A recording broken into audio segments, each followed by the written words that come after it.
আমার ভাইজানেরা, জওয়ানেরা, যুবকেরা, আল্লাহর ওলি ফুরফুরা শরীফের মুজাদ্দিদুজ্জামান আমিরুশ শরিয়াত আলা হযরত দাদা হুজুর পীর কেবলা রাহমাতুল্লাহ আলাইহি বাংলা 1339 সালে দুনিয়ার জমিন থেকে চৈত্র মাসের 3 তারিখে জুমার দিন বিদায় নিয়ে চলে গেলেন। হুজুরের জানাজা নামাজ হলো রবিবার 5ই চৈত্র জোহরের নামাজের পর। আল্লাহর ওলি মুজাদ্দিদুজ্জামানের জানাজা নামাজের ইমাম কে হবেন পরিষ্কার তিনি জানিয়ে দিয়ে গিয়েছিলেন। আমার জানাজা নামাজের ইমাম হবে আমার বড় আওলাদ কাইয়ুমুজ্জামান বড় হুজুর পীর কেবলা রাহমাতুল্লাহ আলাইহি।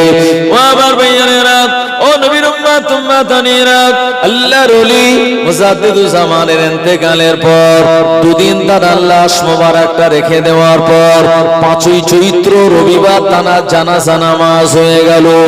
এই জানাজা নামাজ কমপ্লিট করার পর এই খাটিয়াটা নিয়ে যখন আর মুজাদ্দিদুজ্জামানের যেখানে মাজার, ওই মাজারের দিকে রওনা হয়ে গেল লাখো লাখো হুজুরের ভক্ত মুরিদিনেরা।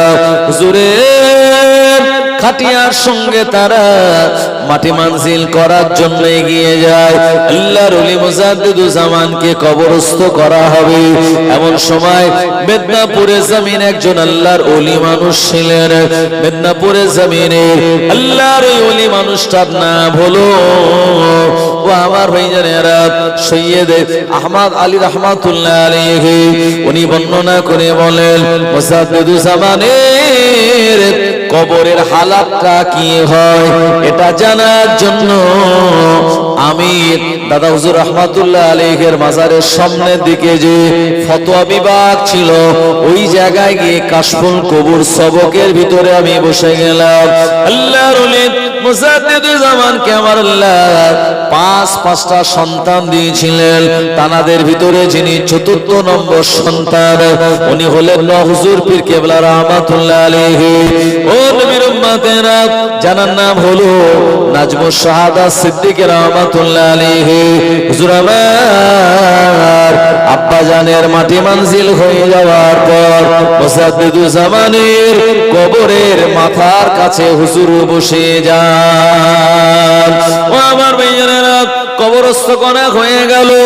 এক এক করে সবাই মাটি দিয়ে ঘরে চলে আসে, কিন্তু না না না না হুজুর রাহমাতুল্লাহ আলাইহি তিনি আসেন না। ওই জায়গাতে হুজুর বসে আছেন। হুজুরের সাথে সঙ্গীরা বললেন, আল্লাহর ওলি আপনি কাঁদবেন না, আপনি মন খারাপ করবেন না। আমার আল্লাহ কোরআন মাজিদে শুনিয়েছেন কুল্লু নাফসিন যায়িকাতুল মাউত, প্রতিটা ব্যক্তি মৃত্যু স্বাদ গ্রহণ করবে। এ দুনিয়া জমিনে কেউ থাকবে না। আপনার আব্বাজান বিদায় নিয়ে চলে গেল, আপনি চিন্তা করবেন না, পেরেশানি হবেন না। হুজুর রাহমাতুল্লাহ আলাইহি বলেছিলেন, এ আমার মুরিদেরা, না না না আমার আব্বাজানের ইন্তেকালের কারণে আমি দুঃখিত হই নাই, আমার মনটা খারাপ না। এ কারণে আমি এখানে বসে নাই। এই জায়গাতে আমি বসে থাকার কারণ হলো আমার আব্বাজানের কবরে নামানোর পর মাটি মানজিল হয়ে গেল। কবরের হালাতটা কি হয় আমি তানার বেটা দেখার জন্য আব্বাজানের কবরের এই মাথার কাছে বসে রয়েছে। কারণ সবার ইলম একরকম নয়, কথা ঠিক কিনা? কেউ কবরের কাছে গেলে ওখানে সালাম দিলে কবরবাসীর জবাব শুনতে পান, আবার কেউ বা কবরবাসীর হালাতটাও বুঝতে পারেন। হুজুর রাহমাতুল্লাহ আলাইহি দাদা হুজুরের ঠিক মাজারের সামনে মাথার দিকটায় বসে আছেন, আর সবাইকে বলেন বাবা তোমরা চলে যাও। প্রিয় নবী আবার জানিয়ে দিলেন, কোন মানুষকে মাটি মানজিল করার পর 40 কদম যখন মানুষ হেঁটে চলে আসে, আমার আল্লাহ পাকের তরফ থেকে 2জন ফারিস্তার আগমন ঘটে যায়। ওই 2জন ফারিস্তা তাকে 3টে প্রশ্ন করেন, মান রব্বুকা ওয়া মান দিনুকা, আল্লাহ নবী চেহারা মোবারকটা দেখিয়ে বলেন, মা কুনতা তাকুলু ফি হাযার রাজুল, এই ব্যক্তির সম্পর্কে তোমার অভিমত কি তুমি আমায় জানিয়ে দাও। ও আমার ভাইয়েরা, ঈমান নিয়ে দুনিয়া জমিন থেকে যারা বিদায় নিতে পারে, এই তিনটে প্রশ্নের জবাব ওই কবরবাসী খুব সহজেই দিয়ে দেয়। ঈমান যদি না থাকে, ওই ব্যক্তিটা প্রকৃত মুসলমান হয়ে যদি কবরে না যায়, ওই ব্যক্তিটা জবানে বলে হা হা লা আদরি, হা হা লা আদরি, না না আমি কিছুই জানি না, এই কথাটা বলে দেয়। ও আবার ভাইজানেরা, আল্লাহর ওলি হুজুর পীর কেবলা রাহমাতুল্লাহ আলাইহি তিনি বসে আছেন আব্বাজানের কবরের পাশে।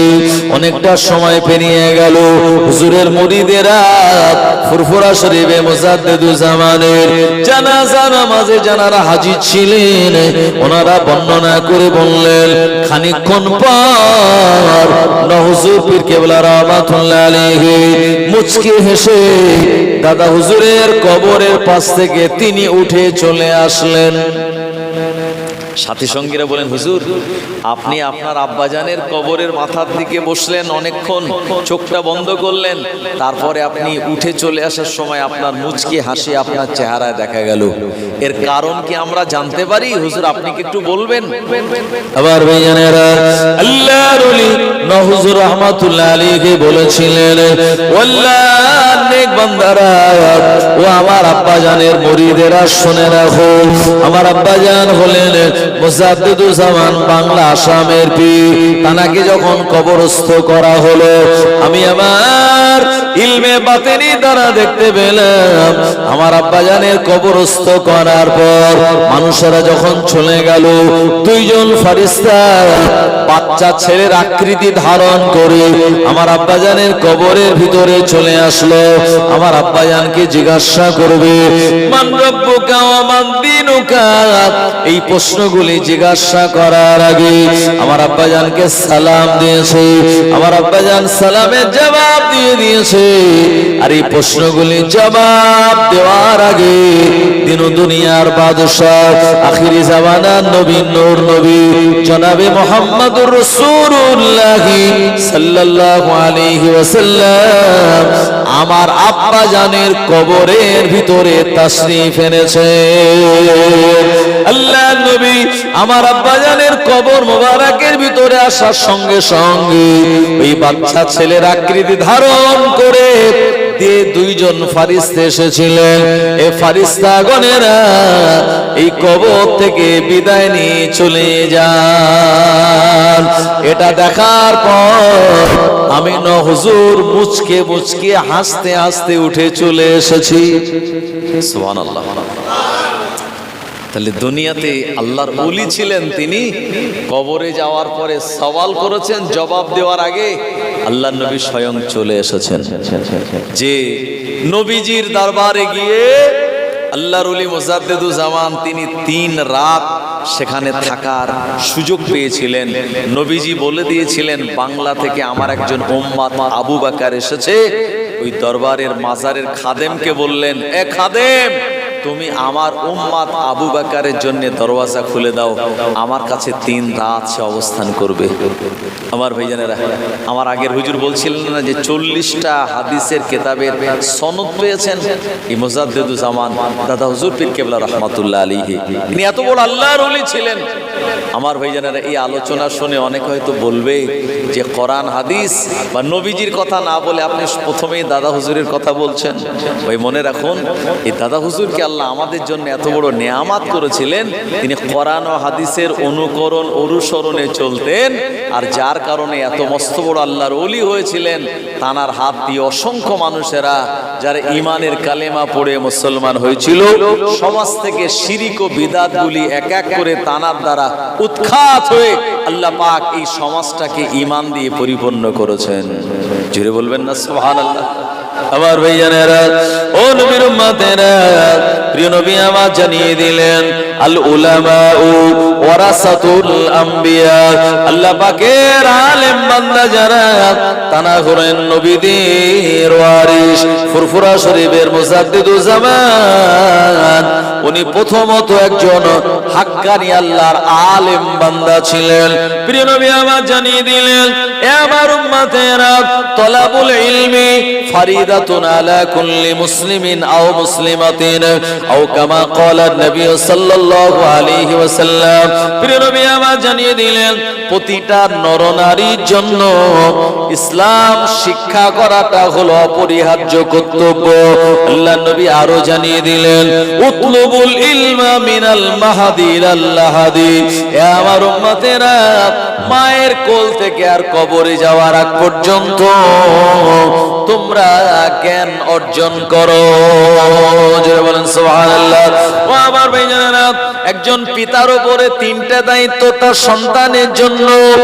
এক নম্বরে, ওই সন্তানটা দুনিয়া জমিনে যখন ভূমিষ্ঠ হবে, ওই বাচ্চাটা ডান কানে আযান দেওয়া লাগবে, বাম কানে কামাত দিতে হবে। এই বাচ্চাটার জন্য ভালো একটা নাম রেখে দিতে হবে। তৃতীয় নম্বরে, ওই বাচ্চাটাকে দ্বীনি তালিমের শিক্ষা দেওয়া লাগবে। আর এই ছেলে বা মেয়েটা যখন বড় হয়ে সাবালিকা হয়ে যাবে, সাবালক হয়ে যাবে, সমাজে অন্যায় কাজে জড়িয়ে যাওয়ার আগে তাকে বিবাহ শাদীর বন্দোবস্ত করে দেওয়া লাগবে। জোরে বলুন। নবীজি বলেছেন, সন্তান দুনিয়াতে ভূমিষ্ঠ হলে পিতার দায়িত্ব রয়েছে তার ডান কানে আযান দেওয়া, বাম কানে ইকামাত শোনানো। যদি আযান তার ডান কানে দেওয়া হয়, বাম কানে ইকামাত দেওয়া হয়, এই ছেলেটা বড় হয়ে মসজিদে যাবে, কারণ ছোটবেলায় তাকে আযান শোনানো হয়েছিল। আর যদি আযান শোনানো না হয়, এ বড় হয়ে মসজিদের আযান শুনে মসজিদে যাবে বলে মনে হয়? হ্যাঁ। আবার ভাইজানেরা, অনেকে আজকে হয়তো কষ্ট করে বা জ্বালায় পড়ে মসজিদে যায়, হ্যাঁ, রাকাতায় সালাতায় আর 12 সালার জ্বালাতে আল্লাহু আকবার বলে, কি বলে না, হাইয়া আলাস সালাহ হাইয়া আলাল ফালাহ, ইমাম আর মুয়াজ্জিন তোমরা দুজন মিলে চলো, আমরা যাচ্ছি না। হচ্ছে কি হয় না আজকে? আমার ভাইজানেরা, মনে রাখুন, এই আযান তাদের কানে শোনাতে হবে, কারণ আযান শোনানো হলো নবীজির সুন্নাত। দ্বিতীয় নম্বর কাজ হলো, ওই বাচ্চাটার 7 দিন যখন বয়স হবে তার আকিকা করতে হবে। আকিকা আরবিতে আইন কাফ ইয়া কাফে, আকিকা শব্দের অর্থ হলো নবজাতকের মাথার চুলকে আকিকা বলা হয়। প্রিয় নবী আমার জানিয়ে দিলেন, এ আমার উম্মতেরা, এ বাচ্চাটাকে তোমরা আকিকা করে দাও। একটা ছেলে যদি হয় তাহলে আপনাকে 2টো খাসি দেওয়া লাগবে। কন্যা সন্তান হলে, মেয়ে হলে একটা খাসি বা ছাগল আপনি বকরি দিয়ে দেবেন।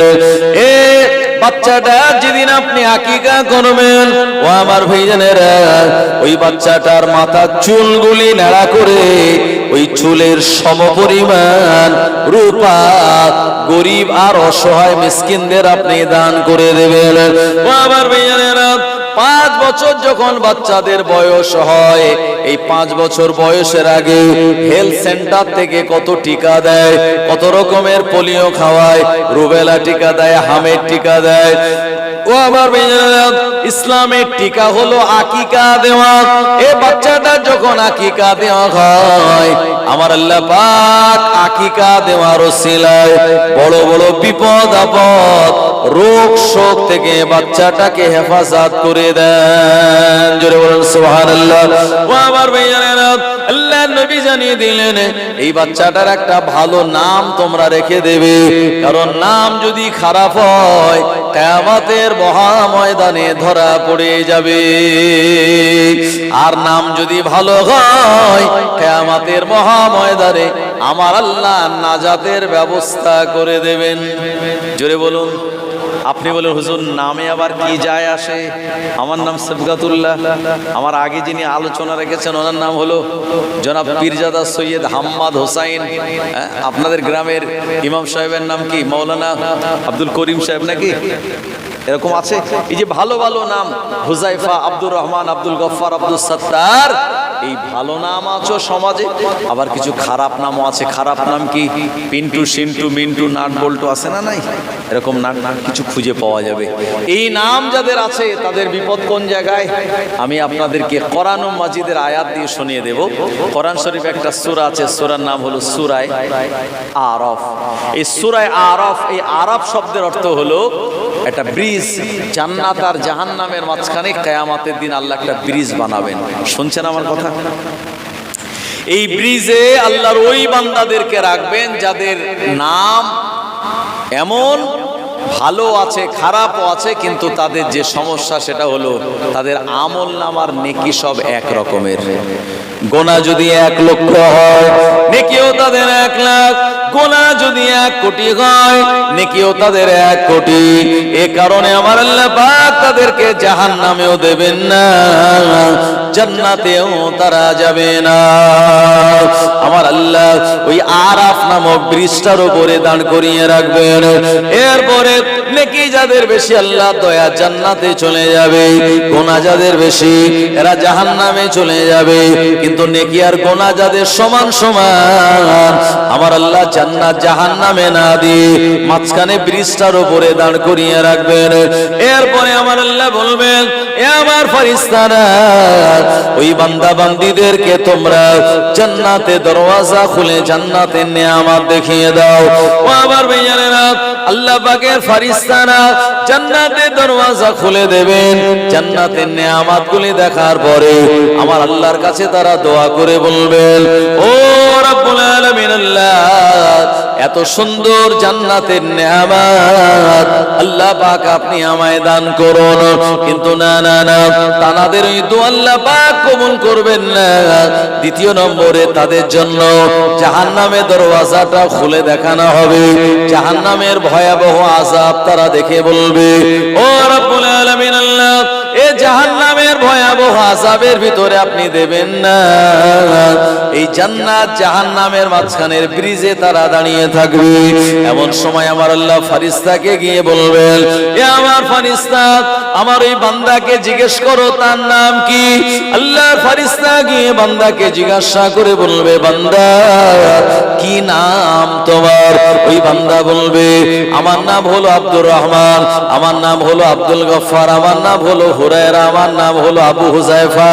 ভালো নামগুলি বলে দেবে। আমার আল্লাহ পাক জানিয়ে দেবেন, দুনিয়াতে তার ভালো নাম থাকার জন্য এ ভালো নাম ধরে যত মানুষেরা ডেকেছিল তার বদৌলতে নেকি আর সওয়াব হয়েছিল।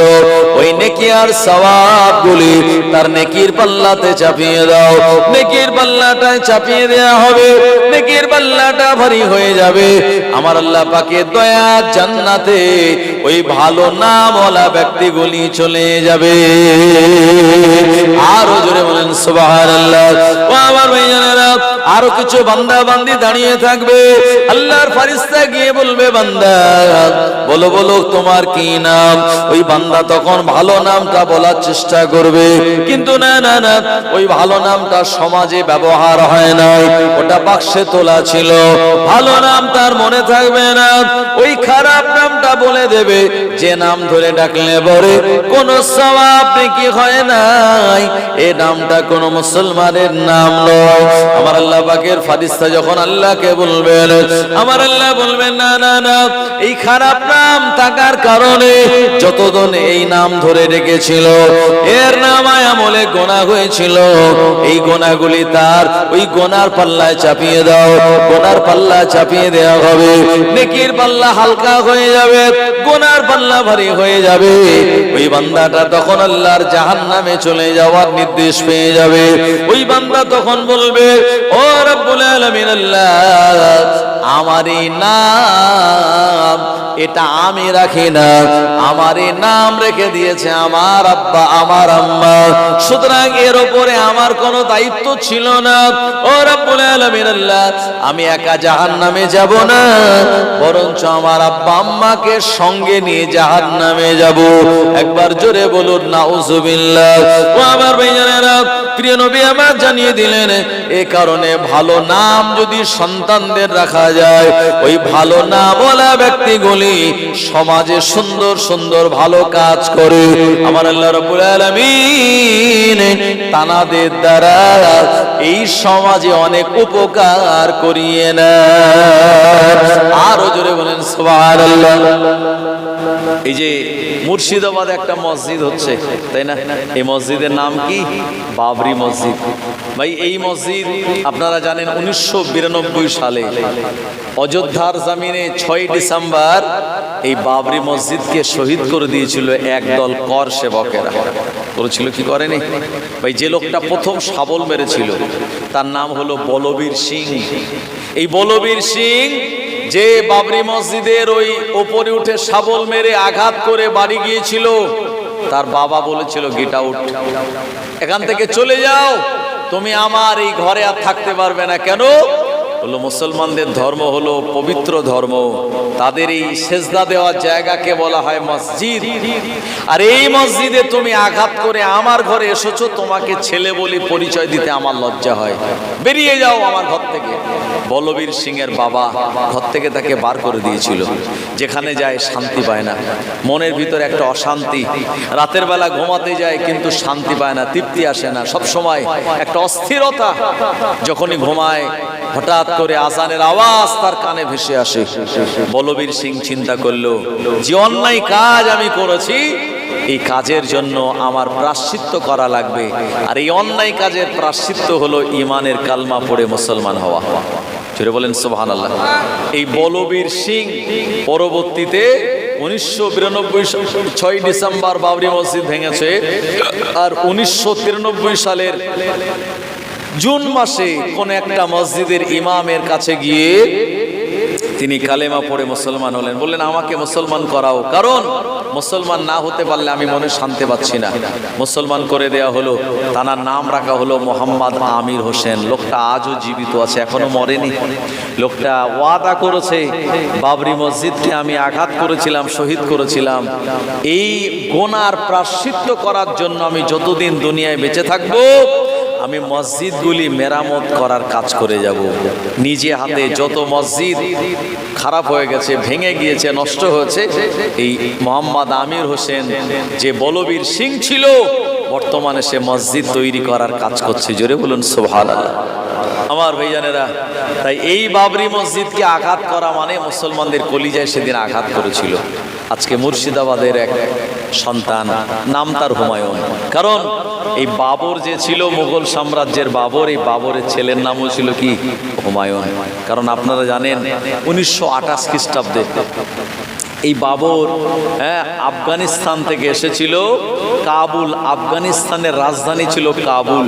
এই আফগানিস্তানের কাবুল থেকে এই ভারত এসে আক্রমণ করেছিল। কারণ সে দেশে বাবরের পিতারও রাজত্ব ছিল, কিন্তু বাবর মাত্র 12 বছর বয়সে তার আব্বাকে হারায়। এরপরে এই বাবর তার বাপকে হারানোর পর সে যখন সিংহাসনে বসলো, তার চাচা সিংহাসন থেকে তাকে উৎখাত করে দিল শক্তি বলে। এরপরে বাবর সেই আফগানিস্তানের কাবুল থেকে এই ভারতবর্ষে তখন শাসন করছিল হিন্দে ইব্রাহিম লোধি বলে একজন সুলতান। এই ইব্রাহিম লোধিকে পরাস্ত করে এখানে মুঘল সাম্রাজ্যের ভিত্তি স্থাপন করেছিল। কথা ঠিক কিনা? আপনারা অনেক ইতিহাস পড়েছেন। তো এই বাবর অনেক ভালো ভালো কাজ করেছিল। আজকে বাবরের নামে অনেক খারাপ খারাপ কথা বলা হয়, কিন্তু না, সে যদি চাইতো যে এই ভারতে হিন্দে অন্য কোনো ধর্মের মানুষ থাকবে না, তাহলে থাকতো না। কিন্তু সে চেয়েছিল এখানে হিন্দু মুসলমান সবাই একসঙ্গে থাক, কোনোদিন সে বিভাজন চায়নি।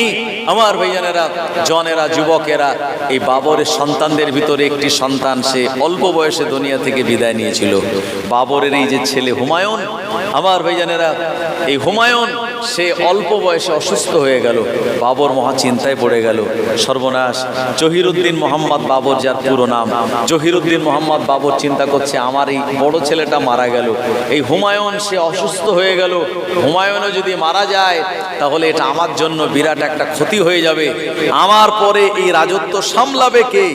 আমার ভাইজানেরা, এ সময় বাবর তখন অনেক কবিরাজ ডাক্তার ডাকলো আর বললে, একটু আমার বেটার ট্রিটমেন্ট করো, আমার বেচাটা যেন বেঁচে যায়, আমার বেটার একটু চিকিৎসা করো, আমার বেটা যেন ভালো হয়ে যায়। কিন্তু কোনো ওষুধ কাজ করছিল না, কারণ ওষুধ তো তখনই কাজ করে যখন আল্লাহর হুকুম হয়, কথা ঠিক কিনা? আল্লাহর হুকুম না হলে ওষুধ কাজ করে না।